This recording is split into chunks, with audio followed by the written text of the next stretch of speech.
Então, continuando com os governos petistas, né? Antes de recomeçar aqui, não se esqueça de dar uma olhada aí do meu novo livro, Ginocracia Parte 2, Utopia Ameaçada. Já está à venda aí em um monte de livrarias na internet. Vá lá, procure o seu, veja se você gosta, dá uma olhadinha. E também, se você não achar interessante, recomende para outra pessoa que talvez goste. Dá uma olhada também no vídeo de lançamento, a live de lançamento, que foi bem interessante, né? Muita gente participou e o pessoal fez perguntas e tal, né? Então dê uma olhada para isso se você se interessa.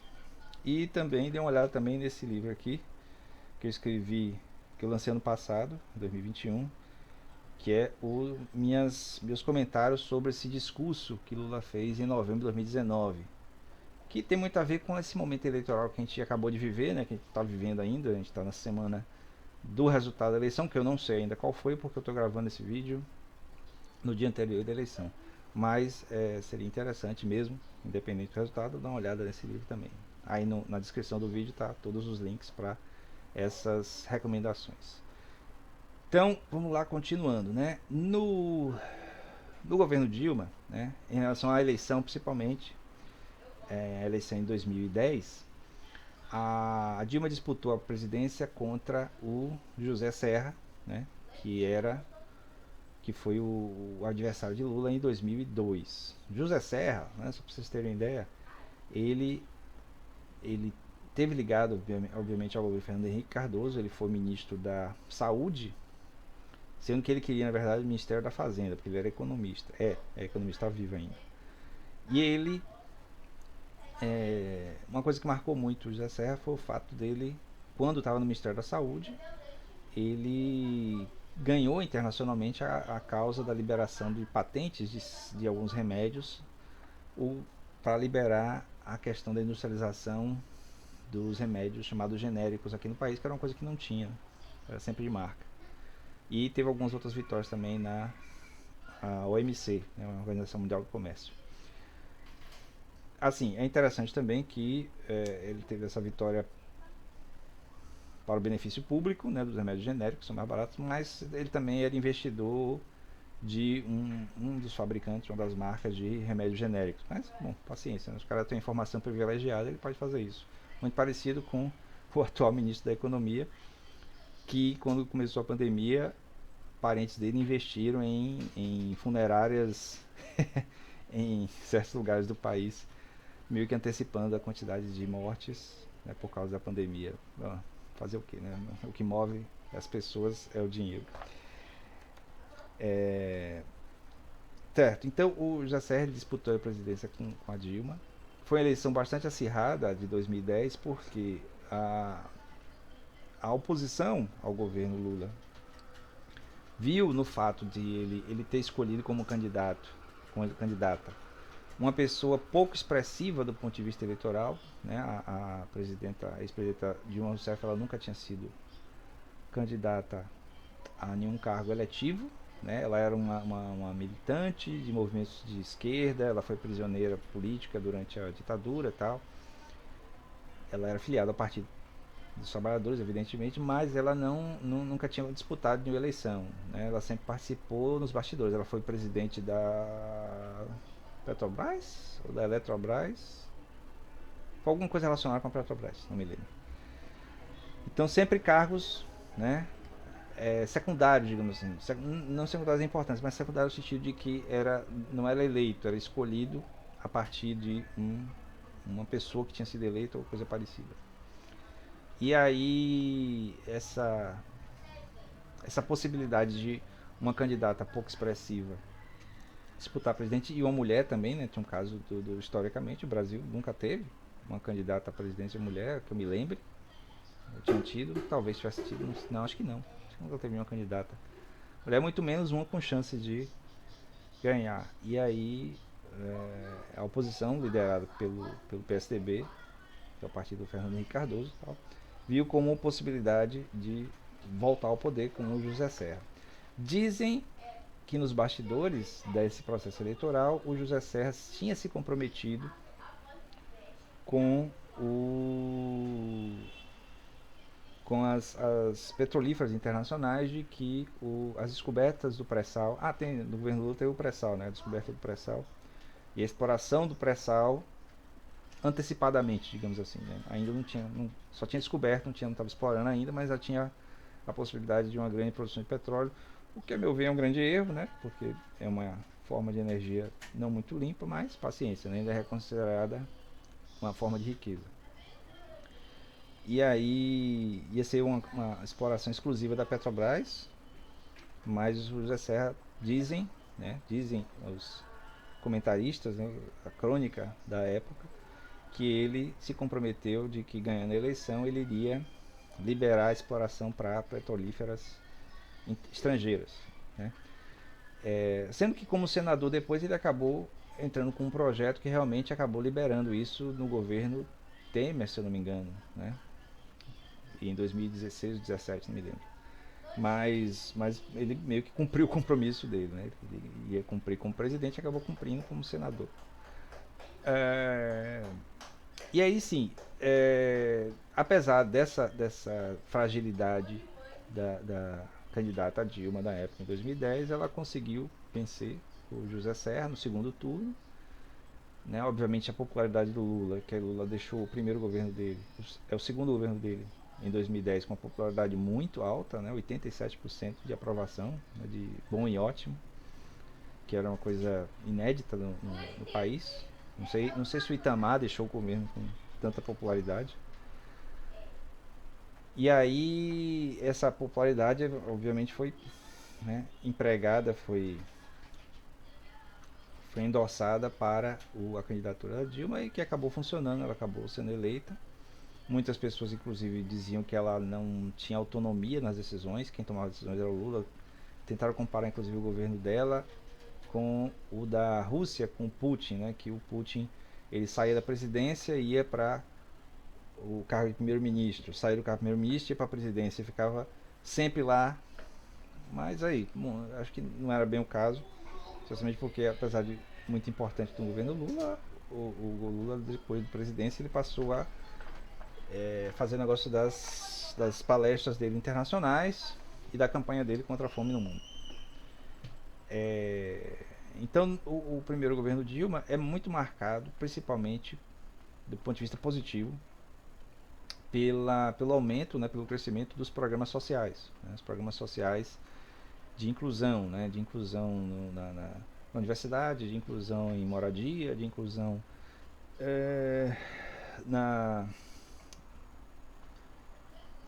na renda, né, tem vários programas de inclusão. Então, se os dois governos Lula são marcados por prosperidade econômica, que enriqueceu muita gente, né, especialmente os mais ricos, ficaram mais ricos ainda, o governo Dilma é marcado principalmente pela ascensão, né, da classe C, né, que pôde consumir mais, pôde ir para a escola, ir para a universidade, comprar casa, carros, né, que inclusive entupia as ruas de carros com engarrafamento e tal, mas é visto como coisa positiva, né, o aumento do consumo, é visto como uma coisa positiva de maneira geral. Mas, mesmo assim, né, o primeiro governo dela, a partir de 2012, a partir de 2012, é marcado com uma série de problemas, né? Primeiro, tem um grande escândalo internacional relacionado com a descoberta de escutas da Agência de Segurança Nacional, né? Uma agência de inteligência estadunidense, de que havia escutas e espionagem em governos do mundo todo, não só no Brasil, mas do mundo todo. E quem revelou isso foi o Snowden, né? Esqueci o nome dele, para o nome dele. Esqueci. Edward Snowden. O Edward Snowden ele revelou isso da ANS e acabou revelando que havia uma atenção muito grande da ANS, né, da espionagem norte-americana em cima, principalmente da Petrobras, né? Muito provavelmente por causa do pré-sal. Isso é o que eu estou assumindo que seja, né? Qual seria o interesse, seria esse. Inclusive é famosa a visita do atual presidente americano, Joe Biden, à presidenta Dilma, às vésperas do escândalo do Edward Snowden vinha a público. ele pedindo para que ela mudasse a lei de divisão, né, de exploração do pré-sal antes da coisa estourar, né? Então, se supondo que educadamente ela disse que ia pensar se mudava ou não, quando estourou o escândalo é que ela disse que não mesmo, né? Então, notoriamente ela é uma pessoa meio intransigente em relação às coisas. Provavelmente foi a razão que ela foi derrubada do poder, pela intransigência dela em relação a muitas coisas. Mas pelo lado moral, eu acho que é legal, né? Uma pessoa pegar e se manter firme no que acredita. Mas, olha lá. Então tem isso, né? Como um fato assim bem interessante desse meio do governo dela, em 2012. Em 2012 também ela faz uma coisa que do ponto de vista popular seria muito positivo, que foi quando ela meio que obrigou os bancos a diminuírem os juros, fazendo com que os bancos oficiais, né, o Banco do Brasil e a Caixa Econômica, abaixassem os juros também. Porque assim, a grande questão era que a inflação estava baixa, estava sob controle até 2012. Os juros oficiais, né, do Banco Central também estavam baixos, mas os juros bancários, né, os juros para o público, continuavam muito altos. Então, ela questionando isso, ela meio que fez uma coisa que, ao meu ver, foi assim, o decreto do fim da possibilidade dela continuar no governo mais tempo, que foi ela pegar e fazer com que os bancos tivessem que baixar os juros, já que os bancos oficiais tinham baixado os juros para empréstimos, né? Então, tem isso aí. Isso aí não sou eu que estou inventando, tem um pronunciamento dela sobre isso, que causou um grande impacto. E aí, de 2012 para 2013, estava justamente acontecendo as obras relacionadas com a Copa do Mundo, que viria primeiro, né, depois da Olimpíada. E aí os gastos estão aumentando também, né? As empreiteiras cada vez mais tirando dinheiro público para suprir as obras, que apesar de ser considerado participação, né, parceria público-privada, mas a participação pública, né, estatal era muito grande. Vejo que se você olhar hoje, muitos dos estádios nas arenas que continuam existindo, que são lucrativas, digamos assim, são aquelas que aderiram à concessão, em que houve a construção por parceria público-privada e depois a concessão do usufruto por uma entidade privada. No caso aqui na Bahia, em Salvador, a Arena Fonte Nova, que ela é explorada pelo grupo Itaipava. E continua sendo, imagino, lucrativa, né? Porque continua tendo jogos, shows, atividades, eventos. E já tem estádios que não serviram para nada depois, apesar de todo o investimento, todo o gasto. Bom, então isso aí foi gerando, de certo modo, uma desculpa para o que aconteceu em 2013, que foram as chamadas Jornadas de Julho de 2013, em que muitas pessoas se manifestaram por razões aparentemente diferentes, mas relacionadas principalmente com insatisfação em relação ao governo, aos gastos com estádios, em vez de gastos com hospitais, escolas, etc. Tal. Mas assim, ficou notório também pela crônica da época que houve muita participação de certos incentivos, entre aspas, estrangeiros, como em outros países da América Latina, para que grupos, digamos assim, parapolíticos pudessem pegar e exercer esse tipo de manifestação contra o governo, né? Então em 2013 ficou muito marcado isso, essas manifestações, né? Eu me lembro que pessoas assim iam para as manifestações, mas não sabiam sobre o que era a manifestação. Tinha manifestação sobre, de um lado, liberação do aborto, do outro lado, liberação da maconha, do outro lado, liberação de compra de armas, então todo mundo no mesmo bolo, então ficava um negócio meio, mas assim, fez corpo, né? E aí são, inclusive, chamadas muito manifestações coloridas, porque as pessoas iam usando cores bem chamativas e tal. Tem os chamados black blocs também na época, que eram pessoas que normalmente vestiam preto e causavam danos a bens, a patrimônios, às vezes públicos, às vezes privados, né? Então eu me lembro que teve quebras de bancos eletrônicos, de caixa eletrônica do Itaú, e também ataques a bombeiros. Então são coisas assim que meio coisa de louco. Provavelmente muita gente se aproveitou disso aí para fazer outras coisas.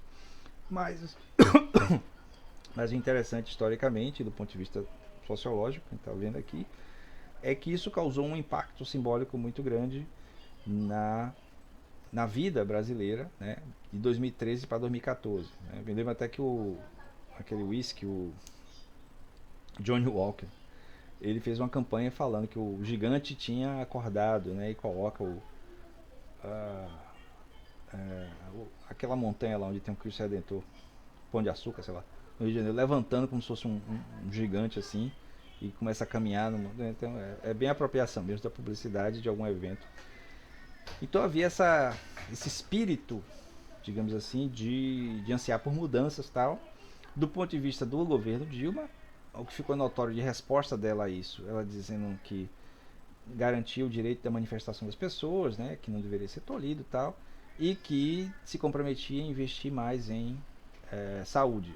Né? Daí veio o programa Mais Médicos como uma resposta, se bem que era uma coisa que já estava sendo planejada antes. No programa Mais Médicos, né, houve a entrada no país de médicos, ou médicos estrangeiros, especialmente cubanos, ou médicos brasileiros formados fora que não tinham ainda convalidado seus diplomas. Então haveria uma maior possibilidade de acesso a programas de saúde, a atendimento de saúde, com essa entrada de muitos médicos.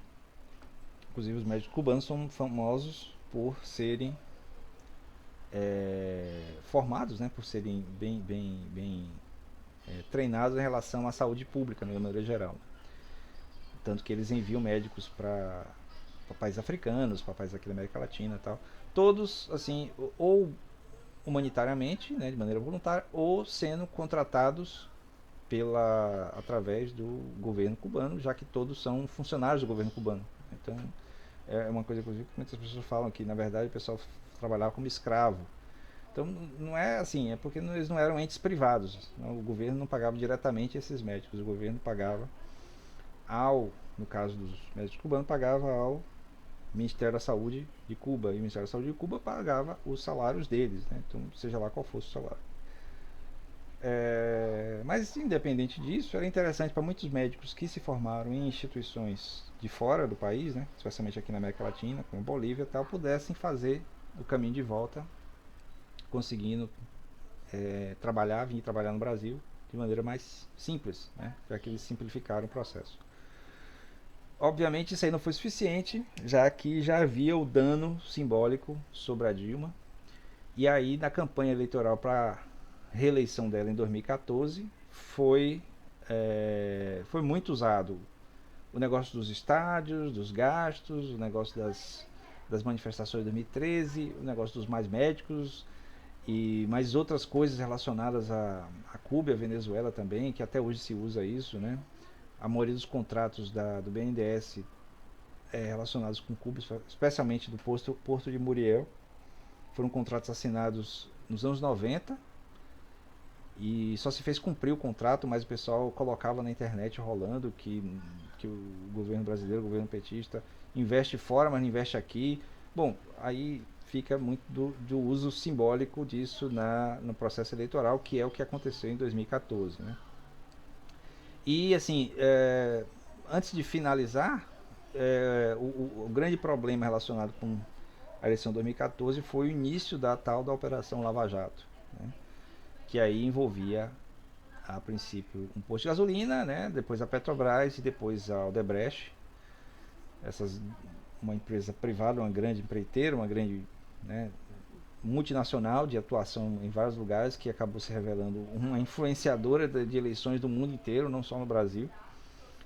E a Petrobras como grande estatal do petróleo, que através dela muito dinheiro saía para financiar campanhas, sendo que essas campanhas eram financiadas, né, eram apoiadas financeiramente pela Odebrecht e outras empreiteiras também, que recebiam depois os contratos de obras, né? Notoriamente as obras, principalmente tanto da Copa como da Olimpíada.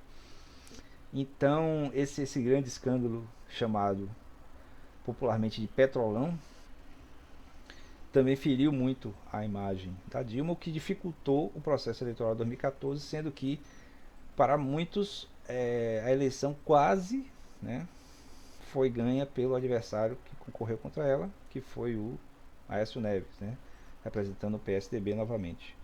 Então, resgatando aqui, o PSDB foi governo com Fernando Henrique Cardoso, tentou concorrer em 2002, tentou em 2006, tentou em 2010 e tentou novamente em 2014, chegando muito perto do segundo turno, mas não conseguindo retornar ao governo. Então, como a eleição de 2014 foi bastante disputada, muito problemática em vários aspectos, né? Então, havia alegações assim terríveis, tanto de um lado quanto de outro, de coisas muito pouco pertinentes em relação realmente ao pleito, ao que estava sendo oferecido, né? Então, só para exemplificar, o exemplo de coisas que não faziam sentido. De se alegar era que, de um lado, Dilma tinha sido uma militante de esquerda durante o governo militar, participou de assaltos, de assalto a bancos, ou pelo menos se alega que ela participou, e teve presa. Enquanto que o Aécio Neves, durante a mesma época, estava fazendo intercâmbio estrangeiro.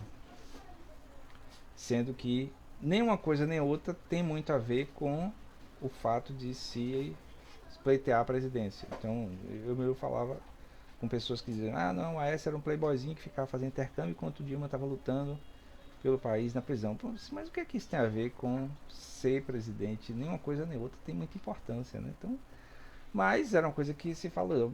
Antes fosse isso hoje, né? Hoje a coisa estava bem pior. Hoje tá bem pior. Mas assim, então as eleições de 2014 foram muito marcadas por isso. E assim, a Dilma ela conseguiu se reeleger por pouco, né? Fez, foi muito pequena a diferença. E o segundo mandato ela não conseguiu terminar, que aí o nosso próximo vídeo eu vou falar sobre o segundo mandato dela, a saída dela pelo impeachment, tá? O governo Temer.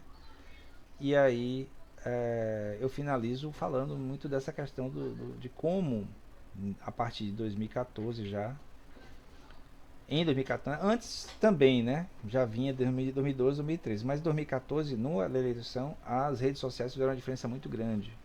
Certo? Quem primeiro usou redes sociais em eleição de maneira muito efetiva foi o Barack Obama nos Estados Unidos, e a partir daí tem uns outros elementos que vão ser muito relevantes nas eleições seguintes, né? As eleições seguintes no mundo, pelo mundo. Mas já em 2014 era muito forte essa questão do uso de redes sociais para espalhar informações ou desinformações, aí não dá para saber, mas passar adiante coisas que denegriam, né? Essa palavra é ruim, né? Que palavra passar adiante elementos que atingiam os candidatos não em suas propostas, mas simplesmente em elementos secundários, mas que as pessoas valorizavam, né? Que é o que acabou sendo explorado muito nas eleições seguintes. Mas assim, não foi suficiente para derrotar a presidente Dilma na eleição de 2014. Eu vou desenvolver mais sobre isso no próximo vídeo. Vou ficando por aqui, já deu 40 minutos ao todo. Então essa semana foram esses dois vídeos. Espero que vocês tenham gostado. Até o próximo vídeo. Não se esqueça de dar uma olhada no meu novo livro, Dinocracia 2, Utopia Final, A Utopia Ameaçada, parte 2. Valeu!